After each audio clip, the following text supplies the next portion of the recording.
Imagine standing still for 8 straight hours just to get a photo so blurry your face could be mistaken for a Victorian ghost on vacation. Now imagine doing that in 1826 before phones, Instagram filters, or even toilet paper that didn't feel like sandpaper. That's where our story begins. Not with a shutter click, but with sunlight, metal, tar, and a whole lot of patience.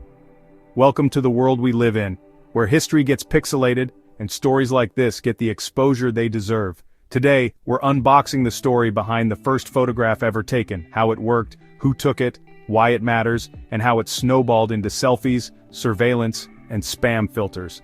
Oh, and before we develop this tale, make sure to like and subscribe, or someone might snap a pic of your most unflattering angle and upload it as an AI training meme called Blurry Human NO8397. You've been warned. Meet Joseph Nicéphore Niépce, a French inventor who looked at the world and thought, "Yup, I'd like to burn that onto metal." While the rest of France was busy dodging plagues and eating soup with too many vowels, Niépce was locked in a room trying to figure out how to capture light. He wasn't an artist, he wasn't a photographer. Well, photographer wasn't a word yet. He was just obsessed with freezing reality, without needing to draw it by hand, which, in fairness, he kind of sucked at. Niépce invented something called heliography, literally sunwriting. Here's how it worked. He took a pewter plate, yes, like a medieval dinner tray, coated it with bitumen of Judea, a tar-like substance that hardened in sunlight, placed it in a camera obscura aimed out his window, and then waited. For 8 straight hours. By the time it was done, the lighting had shifted so much that shadows appeared on both sides. The result? A ghostly, confusing photo of a rooftop, some buildings, and maybe Bigfoot taking a nap. It was called View from the Window at Le Gras, and though it looked like a haunted oil painting, it was the first permanent photograph in history. And yet, if he showed it to someone today, they'd say, "Cool, what filter did you use?" Enter Louis Daguerre. He teamed up with Niépce in the late 1820s. Niépce brought the science, Daguerre brought the marketing. Guess who got most of the credit? Yep, not the guy with tar stains on his fingers. After Niépce died in 1833, Daguerre launched his own process, the daguerreotype, using silver-plated copper and mercury fumes. It was faster, sharper, easier to sell. Niépce's photo took 8 hours, Daguerre's took minutes. Niépce is in textbooks, Daguerre is in statues. The lesson? Invention is important, branding is everything. Meanwhile, in England, a guy named William Henry Fox Talbott invented the calotype, using paper negatives, which meant multiple copies of the same image could be made. It wasn't as crisp as the daguerreotype, but it was scalable. He basically invented the photocopier before offices had even figured out chairs with wheels. While Daguerre was polishing plates, Talbott was quietly laying the foundation for modern film. But again, branding. Talbottype just didn't roll off the tongue.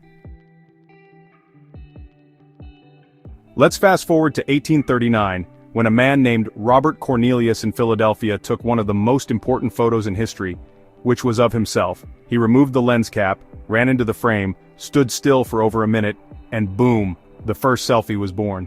He looks dazed, confused, and slightly like he just heard a ghost.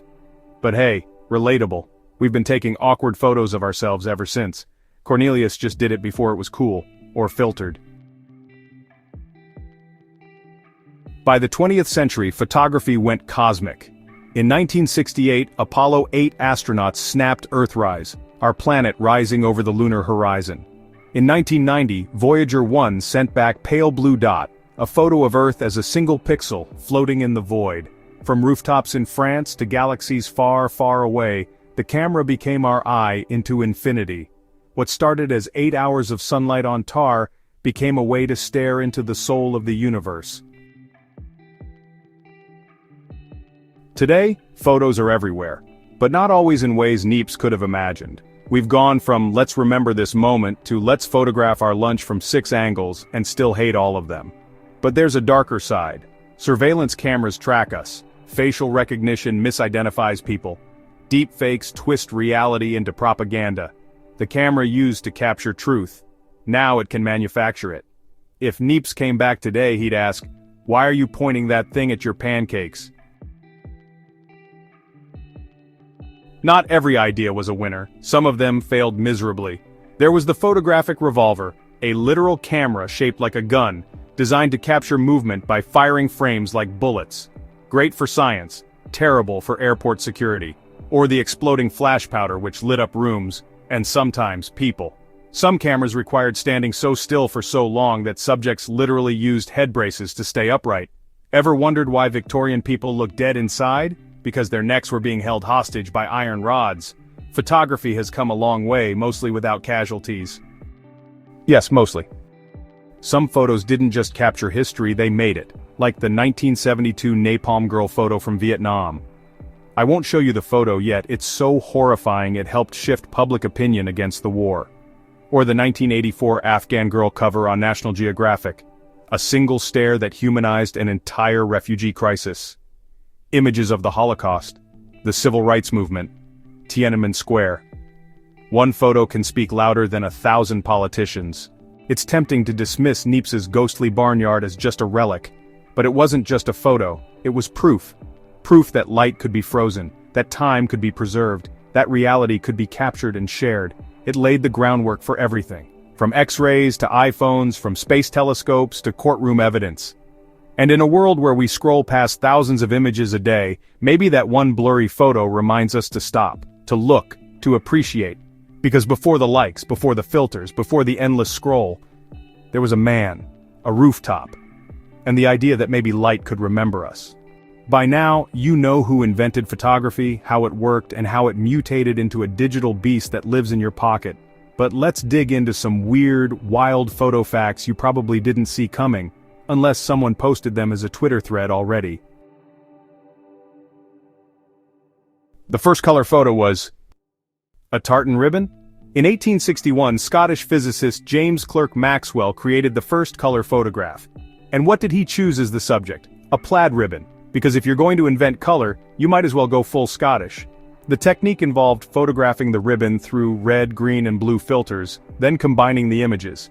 It worked, kind of. Let's just say the colors were about as accurate as cheap hotel room lighting. People used to photograph the dead. A lot. In the Victorian era, post-mortem photography was an actual thing. When someone died, they were often propped up, dressed nicely, and photographed as if they were still alive. Some had their eyes painted onto their eyelids in the photo to make them look more awake. It was considered a keepsake, a final memento of a loved one. Charming and deeply unsettling. Cameras used to explode, literally. Flash photography once required magnesium powder that was lit by hand to create the light burst. It was effective, dramatic, and occasionally explosive. Photographers needed steady hands, quick reflexes, and no fear of fireballs. Try surviving a fire selfie. The most viewed photograph of all time? A Windows background, you've seen it. That rolling green hill, that perfect blue sky. It's called Bliss. And it was the default Windows XP wallpaper. It was taken in 1996 by photographer Charles O'Rear in Napa Valley, California, and despite its stock photo vibes, it's a real place. The photo is believed to be the most viewed image in human history, seen by over 1 billion people. All from a landscape that looks like Teletubbies might live there. Kodak invented and buried the digital camera. In 1975, a Kodak engineer named Steve Sasson built the world's first digital camera. It was clunky and it recorded to cassette tapes. But Kodak's response? Cool, but don't tell anyone. And what about NASA taking nude photos of the moon? Okay, not quite. But when Apollo 11 astronauts landed on the moon, they planted a camera and took panoramic shots of the lunar surface, including their own footprints, shadows, and the lander's legs. It's like a tourist photo, if your vacation spot was a lifeless rock 240,000 miles away with no minibar. But it's proof humans love a good backdrop, no matter where we are. Photographers used to build their own cameras from scratch. In the 1800s, if you wanted to be a photographer, there was no add to cart option. You made your camera, from lenses to light boxes and mixed chemicals in a darkroom that smelled like a Victorian apothecary. It was art, science, and mild chemical warfare all in one. Moral of the story? Behind every amazing photograph in history, there was a weird decision, dangerous experiment, or an awkward pose in the toilet. Because if photography has taught us anything, it's that people will do just about anything to be remembered. We've talked a lot about the first photograph ever taken, but now, it's time to flip the lens. Let's talk about the first photograph ever taken of you. Now, I don't mean your baby photo, the one where you're swaddled like a potato with eyes and your relatives lied and said you were cute. I mean the first photo of you that someone else snapped and you didn't even realize it. Maybe it was a passport photo where you look like a criminal on trial, a school ID that makes you look like you just saw a ghost, or worse, a random group shot where you're mid-blink, mid-sneeze, or mid-sentence, looking like an NPC glitching in real life. That's it, that's the one. The first photo of you that the world quietly archived. Now imagine that photo lasts forever, stored in some backup server, forgotten on an old friend's hard drive, or worse, buried in the internet waiting to be unearthed by a bored AI that labels it humanface_6B72. We used to fear people stealing our souls through photographs. Now, we voluntarily upload them in high-res, filter-enhanced 4K, and hand over the rights with a click. Think about it, you're probably in hundreds of photos you've never even seen. Some taken by strangers, some taken in crowds, some taken accidentally by someone holding their phone wrong. The camera has become our silent witness, our narcissistic mirror, and our accidental historian. So what will be the first photo future generations remember you by? Not the selfies, not the curated ones.